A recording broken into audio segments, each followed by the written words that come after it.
প্রিয় দর্শক আসসালামু আলাইকুম। আজকের রেসিপিতে থাকছে চিলি বাইটস। ভিতরে একদম চিকেন দিয়ে ভরপুর। আর শব্দটা শুনে বুঝতে পারছেন উপরে কতটা ক্রিস্পি হয়েছে, একদম মুচমুচে। চলুন রেসিপিটা শুরু করি।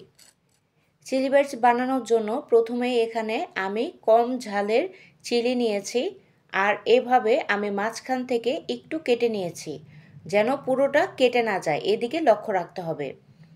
আর একটা চামচের নিচের অংশ দিয়ে বিচিগুলোকে আমি ছাড়িয়ে নিয়েছি, ঠিক এইভাবে আমি দেখিয়ে দিচ্ছি।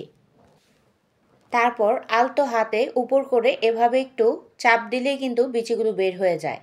আমি এভাবে প্রত্যেকটা করে নিয়েছি, আপনাদের সুবিধার জন্য আমি দেখিয়ে দিলাম। এখন ভিতরের পুরের জন্য নিতে হবে চিকেন। এখানে একটি ব্রেস্টের পিস আমি সিদ্ধ করে ছোট ছোট টুকরা করে নিয়েছি, হাত দিয়ে এভাবে ছাড়িয়ে নিয়েছি।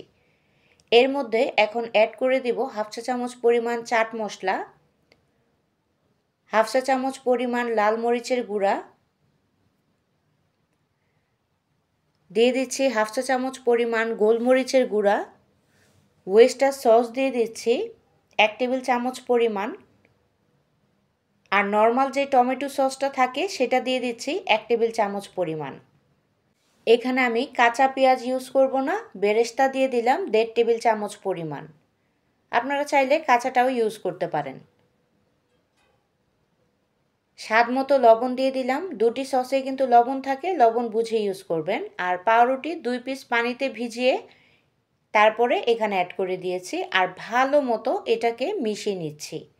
ভেতরের পুরটা আঠালো হতে হবে, আর ঝুরঝুরা হলে বের হয়ে যাওয়ার সম্ভাবনা থাকে।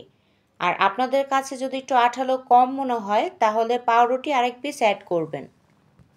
এখন পুরটা মরিচের ভিতরে আস্তে আস্তে দিয়ে দিব, আর একটু চাপ দিয়ে ঠেসে ঠেসে দেওয়ার চেষ্টা করবেন। ফাঁকা থাকলে কিন্তু ভিতরে তেল ঢুকে যাওয়ার সম্ভাবনা থাকে, যেহেতু এটা আমি তেলে ভেজে নেব। দেখতেই পাচ্ছেন আমি কিভাবে একবারে পুর করে ভিতরে দিয়ে নিয়েছি। একটু সময় ধরে কাজটা করবেন, আবার খুব বেশি চাপাচাপি করলে কিন্তু মরিচটা ফেটে যাবে। তো এরকম দেখতে সুন্দর হবে। এগুলো সব করে নিয়ে নেক্সট স্টেপে চলে এলাম। মরিচের উপরে কোনো কোটিং হয় না, পিচ্ছিল থাকে, আমরা সবাই জানি। ঘি দিয়ে নিচ্ছি, ঘি দিয়ে মেখে নিচ্ছি।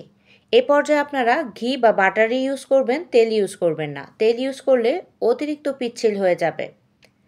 প্রথমেই কোটিং করব ময়দা আর কর্নফ্লাওয়ার দিয়ে। ময়দা আর কর্নফ্লাওয়ার সপরিমাণে নিয়েছি, দুটি মিলিয়ে আমি হাফ কাপ নিয়েছি, কম বেশি করে নেওয়া যাবে না।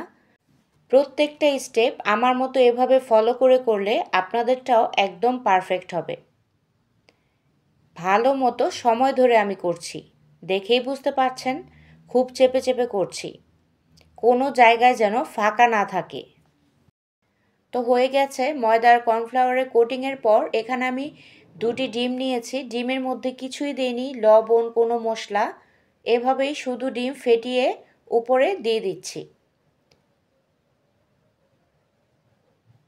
ময়দার সাথে কর্নফ্লাওয়ারটা ইউজ করলে খুব ভালো মতো কোটিং হয় আর লেগে থাকে। আর এই পর্যায়ে আরেকটা টিপস দিয়ে দিই, যদি আপনারা দেখতে পান যে কোটিংটা খুলে যাচ্ছে, কোনোভাবে আলতো হয়ে গিয়েছে, তাহলে ডাবল কোটিং করবেন। আমার ডাবল কোটিংয়ের প্রয়োজন হয়নি, একবারেই হয়ে গেছে। আপনারা করার সময় যদি এরকম দেখতে পান তাহলে কোটিংটা ডাবল করবেন, আর যদি বেশি ক্রিস্পি খেতে চান। এখন ব্রেড ক্রাম্বসে আমি গড়িয়ে নিচ্ছি। আপনারা ইচ্ছে করলে টোস্ট বিস্কিটের গুঁড়োও ইউজ করতে পারেন। খুব সুন্দর হয়েছে মাশাআল্লাহ। এখন আমি ডুবো তেলে ভেজে নেব একটি একটি করে, কারণ মরিচের সাইজগুলো একটু বড়, যদিও বোঝা যাচ্ছে না। কালারফুল মরিচ থাকলে সেগুলো নিতে চেষ্টা করবেন, যেমন গাঢ় সবুজ, লাল। আমার কাছে সেগুলো ছিল কিন্তু সাইজ এর চেয়ে বড়, তাই আমার হালকা সবুজ রঙটা চুজ করতে হয়েছে। হয়ে গেছে, শব্দ তো আগেই শুনিয়েছি কতটা ক্রিস্পি হয়েছে, আর খেতেও অসাধারণ হয়েছে। প্রতিদিন একঘেয়েমি ইফতার না করে এই রেসিপিটা ট্রাই করতে পারেন। ভিতরে আপনারা যে কোনো পুর দিতে পারেন, ডিম দিয়ে হোক বা সবজি দিয়ে হোক, এটা আপনাদের ইচ্ছে মতো দিয়ে নিতে পারেন। রেসিপি কেমন লাগলো অবশ্যই আমাকে কমেন্ট বক্সে জানাবেন, এতে করে আমি অনেক উৎসাহ পাই। আর ফ্রেন্ডস অ্যান্ড ফ্যামিলির কাছে শেয়ার করে দিবেন। আর ফেসবুকেও চ্যানেলটি একই নামে পেয়ে যাবেন। আজ এ পর্যন্তই, আল্লাহ হাফেজ।